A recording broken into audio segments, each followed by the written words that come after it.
It's tough to think of a movie that had more expectations resting on it than Oppenheimer, Christopher Nolan's historical biopic about the man who came to be known as the father of the atomic bomb. Damn, that's a boss name, if ever I've heard one in a summer movie season, where the term flopbuster was officially coined and the utter dregs of human civilization somehow got condensed into movie form. I think it's fair to say that most of us were feeling pretty starved of quality cinema, but there was. One beacon of hope is still shining on the horizon. A chance for smarter, more patient, and intellectually challenging films to reassert themselves. A chance for Christopher Nolan to restore his reputation as a top-level filmmaker after the disappointing mess of Tina. But does it accomplish these things? Does it live up to the hype?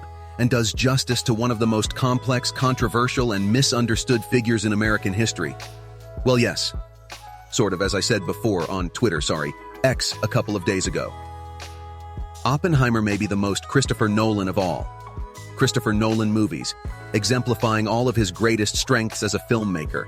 A complex, detailed, multi-layered story told non-chronologically interweaving past and present events to form a comprehensive picture of an extremely complicated life, slavish, devotion to historical and scientific accuracy, and imaginative, technically challenging filming techniques that produce some genuinely awe-inspiring moments. Unfortunately, it also provides an unchecked outlet for some of his worst tendencies as a writer.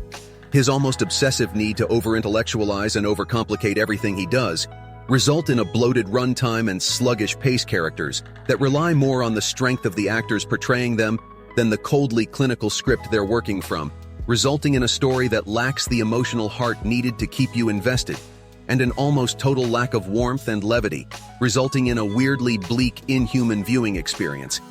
It's kind of the best and worst of what Christopher Nolan does. The movie begins in 1959 with the Senate confirmation hearing of Lewis Strauss, a rising star in American politics. The hearing seems like it's going to be a walkover, nothing more than a formality to tick a few boxes before Strauss rises to the highest levels of American government. Unfortunately for him, though, the question soon turned towards his past. Dealings with Robert Oppenheimer, the leading scientist in the U.S. atomic bomb program, who's since been disgraced and disavowed by the American government for his past dealings with communism. The confirmation hearing acts as a kind of framing device for the rest of the story, as it jumps backward and forwards to different events in Oppenheimer's life, from his early days as a troubled physics student, bouncing around different universities, to his vague dabbling in communism and his messy personal life, and his eventual recruitment into the Manhattan Project in a race against time to build a nuclear bomb before the Germans, culminating in the successful Trinity detonation and the dropping of the atomic bombs on Japan. This is without doubt the strongest section of the movie. It's tense, tightly paced, brilliantly written, and driven by compelling performances by all of the lead actors. The Trinity detonation itself was one of the most terrifyingly beautiful and perfectly filmed sequences I've ever seen in a movie theater. Oppenheimer's reaction to the use of his creation on innocent civilians is captured with chilling intensity.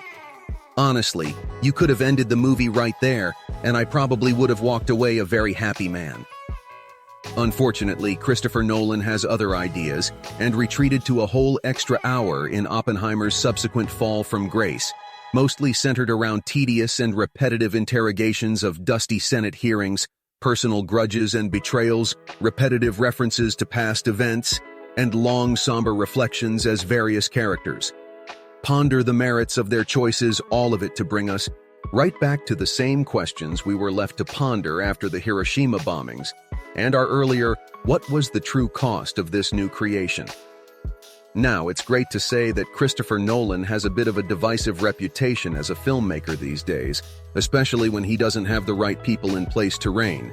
His films are a bit like Data from Star Trek's super intelligent and technically brilliant accomplishments, but lacking the heart and soul needed to engage on a fundamental human level, and like I said earlier, I certainly can't fault Oppenheimer on the first part.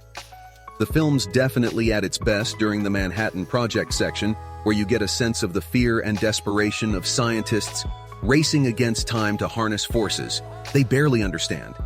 But the problem is that this only takes up about a third of its runtime. The rest is given over to everything that came before and after, most of which is told out of sequence, because of course it has to be, because it's a Christopher Nolan movie. The Thing, balancing a complex multi-decade narrative with a massive cast of characters, is no easy feat, even if everything's told in sequence. But adding this extra layer of narrative complexity on top just feels like a step too far. I can see a lot of people in the general audience pool more used to undemanding superhero flicks getting kinda lost and disengaged in such a labyrinth theme story. Don't get me wrong, it's a rewarding experience if you can stick with it, but you definitely can't afford to let your attention wander. During this one, the thing is, I'm pretty sure that no one is aware of the criticisms he's been getting in recent years, which is probably why the movie devotes a lot of runtime to Oppenheimer's relationships. But again, it doesn't quite work for me because almost none of these scenes feel like how actual couples deal with each other. It's more like watching two highly intelligent androids doing their best approximation of human behavior trade, an intellectual repartee. With no real personal connection behind it, even a pair of 6 scenes with Florence Pugh's character feel weirdly awkward and gratuitous, adding nothing to the story. I mean, don't get me wrong, the cast of this film is incredible. And everyone turns in brilliant performances, especially Emily Blunt, Cillian Murphy, Matt Damon, and Robert Downey Jr., who all nailed their roles to perfection. Matt Damon especially provides some of the few moments of genuine warmth and levity in the entire movie, most of which were featured quite heavily in the trailer. But again, this is a bit of a trademark for Nolan. Films casting great actors who can elevate fairly sterile characters on the sheer strength of their performances. And, well, it feels a bit like cheating. If I'm honest, Cillian Murphy is a perfect example of this. He dominates the screen, owning every scene he's in with an intensity, and drives that few other actors could hope to equal. You can tell that he dropped a lot of weight to better resemble the real-life Oppenheimer, and he very much embodies the image of a man consumed by his work, and yet weirdly the script always keeps him kind of aloof and distant, showing his reactions but rarely letting us get an insight into the man behind them. I felt like I didn't know the character any better by the end of the movie than I did at the start, and honestly, I can't tell you if that was a failure of the script or a deliberate choice on Nolan's part. Ultimately, despite my criticisms here, I'd be lying if I said I was bored during this movie, but my interest came from a different direction than most film experiences of Oppenheimer engaged me on an intellectual level and had me marveling at the strong performance season. Technical mastery on display challenged me with a plot that was complex and rewarding, and left me with some pretty interesting philosophical questions to ponder when it was all over. I just think that it could have gotten there a little more efficiently, and could have used a little more humanity and a little less complexity, and probably would have worked better if it was more tightly. Focus on key events and people rather than trying to cram a very long and complicated life into one movie. But hey, I'm glad it's doing so well at the box office that all these reporters can't get anywhere. A joke about the Oppenheimer bombing. That's all I have for today, before you go. Now, subscribe to receive all our channel notifications. There are more exclusive reviews. See you later.